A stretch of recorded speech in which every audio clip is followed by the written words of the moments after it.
Okay, thank you very much to all of you for your attendance, and thanks especially to the Center for Security Policy and Luis and my colleague Ana Mercedes Dia, who was for 23 years member of the Electoral Office in Venezuela. The presentation we're going to show you now reflects the studies of many civil society or real non-governmental organizations in Venezuela, even politically persecuted, such as Due Process and Law, represented here by Teresli Malave, also Ex-Data, physics, Guillermo Salas. I already talked about Ana Mercedes and the Organization of Venezuelans in the Exile. Okay, so we would like to start with a video because we believe that an image is much more powerful than many, many words, and we have very little time to express all we would like to about the situation in Venezuela. So just please bear with us 4 minutes, and then I'll begin speaking about our human rights issues. Mm-hmm. Volume? Can I turn on the volume? Do you have the control? Okay, let me see. ¿Puedes subir el volumen aquí? Excuse me. Okay. You can try with that, no? Okay.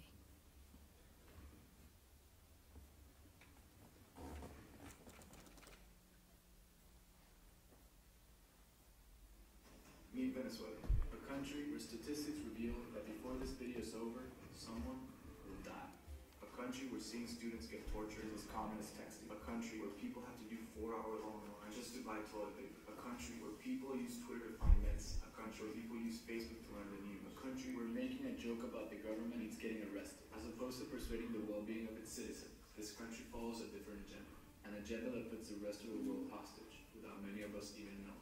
In 1992, a man led a movement known as the MBR 200 and activated a scheme known by its codename Operation Samurai. A failed coup d'etat that left 14 soldiers dead and more than 143 civilian casualties. 7 years later, this man would rise up to become the next president of Venezuela. Venezuela is the single most important nation in the eyes of these guys. Perhaps one of the most brilliant minds in the hemisphere and the most sinister in the world, the Castro.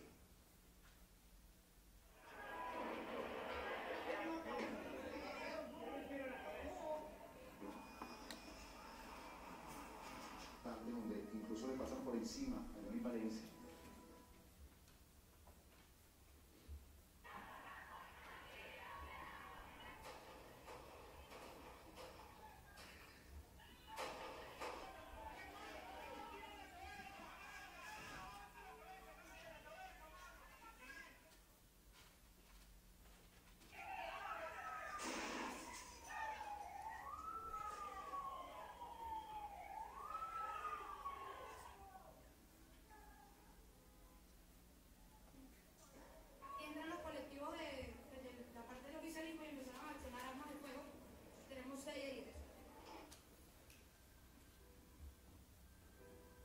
Día a día aumenta el número de víctimas en diferentes partes del país. Pues me tomo fotos y me pongo las manos atrás. Él me dice, maldita, espalda.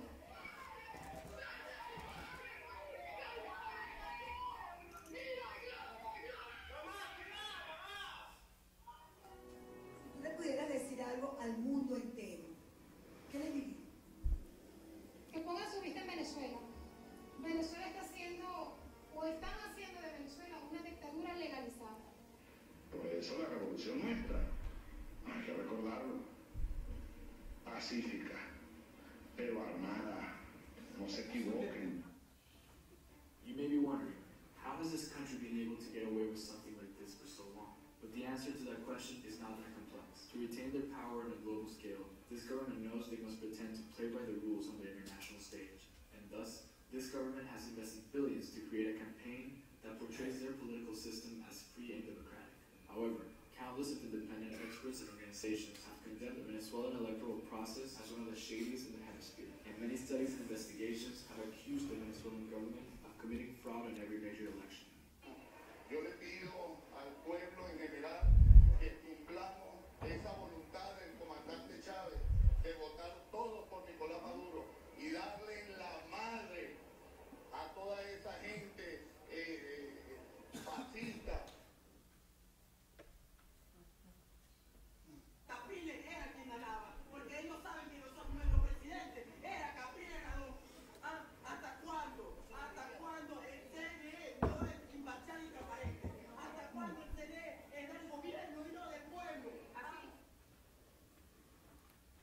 Okay, well, we believe that this is enough to talk about the really serious oppression that the dissidents in Venezuela is living.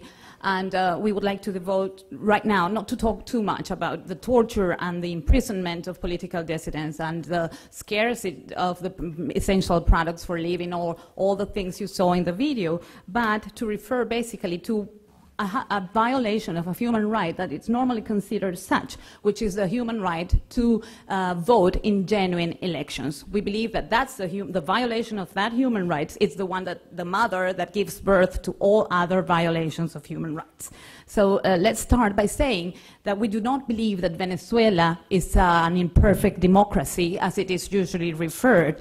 We are convinced that Venezuela is, on the contrary, a perfect dictatorship. To say this, we support ourselves in many studies of well-known authors, just like Andreas Schedler, who described this type of regime as an electoral authoritarianism, in which the dictators use elections as instruments for their authoritarian rule rather than instruments for democracy. Also, some other commenters like Open Democracy say these dictatorships occasionally legitimize themselves by highly engineered elections. And that's what's going on precisely right now in Venezuela. How was this possible? I need to put you into context very briefly. When Chavez got to power in 1999, he immediately convened a National Constituent Assembly to do another constitution, arguably to make it more democratic. In doing so, he got the authorization to also fix the rules of the game on how the representatives to that assembly were going to be elected. And with an abstention of 62% of the voters, he got to, and only 52% of the vote in that event, he got 95% of the positions in that National Constituent Assembly, and only 6 positions for the opposition forces, who won 48% of the votes. That in itself violated the Constitution of 1961, because that Constitution, as the one in place right now, calls for the fair representation of minorities. Okay, on top of that, this National Constituent Assembly declared itself sovereign, I have problems with that word, sovereign, okay, and capable of deciding the succession of the activities of all the other powers.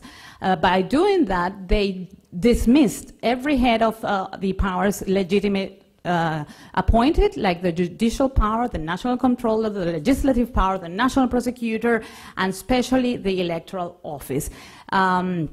Okay, this meets, under our criteria, the definition of a dictatorship taken from the Britannica Encyclopedia, in which they say dictators usually resort to force or fraud to gain despotic political power.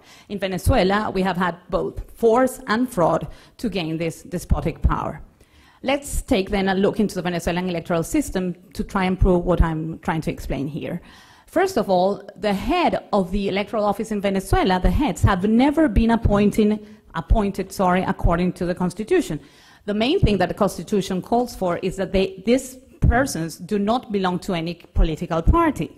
However, the former president of the electoral office, Jorge Rodriguez, he used to be a member of MBR 2000, the movement that Chavez led at the beginning of his political career. After leaving the position as president of electoral office, immediately after he was appointed vice president of the republic by President Hugo Chavez. Today he's the mayor of Caracas, and of course for the political party in government. The current president of the electoral office is Tibisay Lucena, and she constantly appears in public acts wearing a distinctive symbol of Chavismo, which is a band, an armband that Chavez made the soldiers that were with him in the coup d'etat he gave in 1992. He made them wear that so that he could recognize who were the soldiers with him and who were the institutional soldiers. Both of these persons are son and daughter of guerrilla members, Castro guerrilla members, because you need to know that in the late 60s, Venezuela was invaded military by the Castros, and the guerrilla was finally stopped by a democratic government, but the intent to dominate Venezuela has been there since then. Let's take a look now to the election process in Venezuela, so I can explain further the violations of human rights we are subject to right now. In Venezuela, to vote, you need an ID card. That ID card is issued by an ID office, which is inspected, normally was inspected by an office controlled by the parties in the opposition. It's like a check and balance thing. Okay, this ID office then gives the data to the electoral office of who can become an elector in Venezuela, because he's older than 18 years old, because he was born in Venezuela, etc. Then the electoral office forms the voters registry, and once one has its name, ID, and fingerprint captured, because the law has been changed and now we need to put our fingerprint to activate a voting machine, which is also a new thing in Venezuela's democratic system, you get the electoral results. These results, according to the law, can be audited by the people by opening roughly 50% of the boxes in which the ballots are deposited to contrast them with the results that machines are giving. And then we had also the right to election observers, normally people coming from well-reputed organizations as the United Nations or the Organization of American States. But that's what it should be. Let's see what's going on really in the practice. The inspection office in charge of the political parties in the opposition has been eliminated. The ID office is right now, as Professor Azel spoke about, under the control of a Cuban company called Albert. Of course, everything that goes into the voters registry is coming from that ID office dominated by Cubans. The voters registry is not audited by the opposition because it's impossible. Since 2003, the Electoral Office established the practice not to allow the opposition the data about the residence of the electors. Even the Carter Center, who has been very soft with the government in Venezuela, said that it was impossible an audit of the registry without that data. To make things worse, in 2010, they amended the electoral statute, and that it's the law today. It's prohibited to the electoral office to give that data to the opposition unless a court allows it. Okay, now we go to the name and IDs and fingerprints. What's going on with that? Especially with fingerprints, we have big problems. One of it is that they are supposed to be auditing those fingerprints, but what went on in 2012 is that there was this sort of audit in which the Electoral Office agreed that it was okay for 1.5 million voters, at least, to vote without them being captured their fingerprint. So the Electoral Office used the fingerprint arguably to guarantee the principle one vote, one fingerprint, but that proves it's not the purpose. The main purpose of that machine is to create fear in the electors, because we have in Venezuela precedents of apartheid, political apartheid, the so-called lista tascón. I will refer a little to that later. People get fired from the administration if they find out you've voted against the administration. With the Smartmatic machine voting system, too, it was a company without any electoral experience that we have here Ana Mercedes Diaz, who was a member of the Electoral Office by the time, and she denounced very strongly that for 2004 recall referendum against Chavez, the Electoral Office purchased 5,000 of those machines after the alleged audit, which is never so, because what happens is that the opposition is called to a room and they show you a PowerPoint presentation of how the machines work, but you're never really able to analyze what's going on there. Of course, and then you have the results and what's going on with the electoral observers. Right now, the government does not allow any independent institution to go. They only invite as escorts without any power to object anything at all, political allies to the regime, such as UNASUR or ALBA. Oh my God, okay, I'm finishing and all this process is under the control of the military, the militia, and also the informal militia. You have to have in mind that in Venezuela there are no rights to bear arms for civilians, so every arm that is given to civilians are given by the government. This made a survey by the Catholic University in Venezuela to conclude, asking people that they believe in the majority the electoral office can change the result and the vote is not secret. We had some samples. Let me just finish with this of what we consider electoral fraud in Venezuela.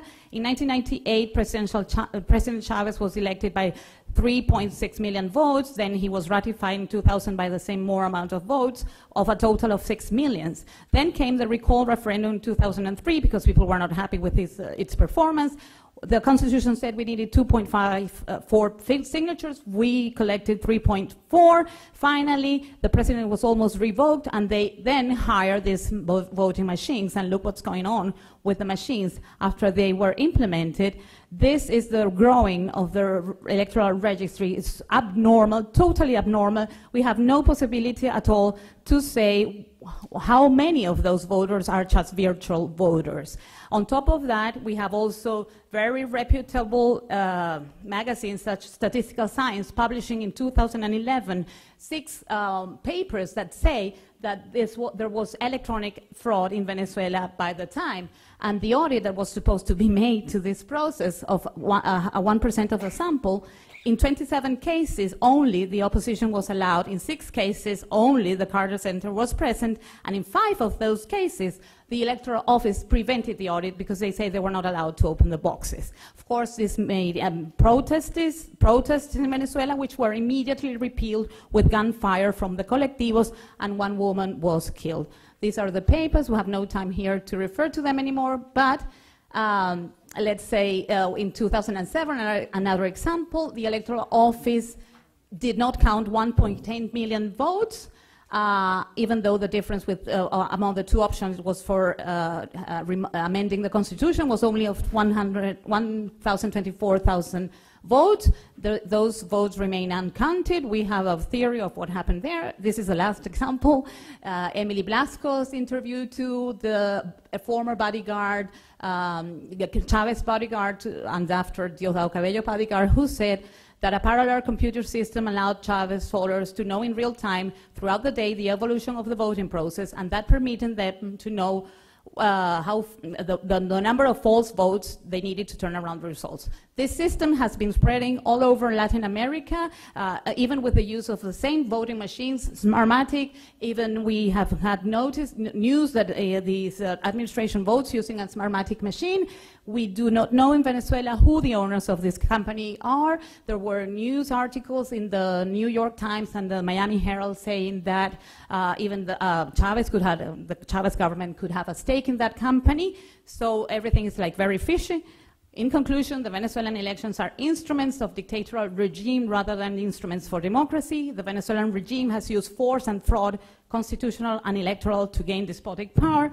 The Venezuelan regime is not a democracy, imperfect democracy. It is an electoral dictatorship. Thank you very much. Adriana, thank you.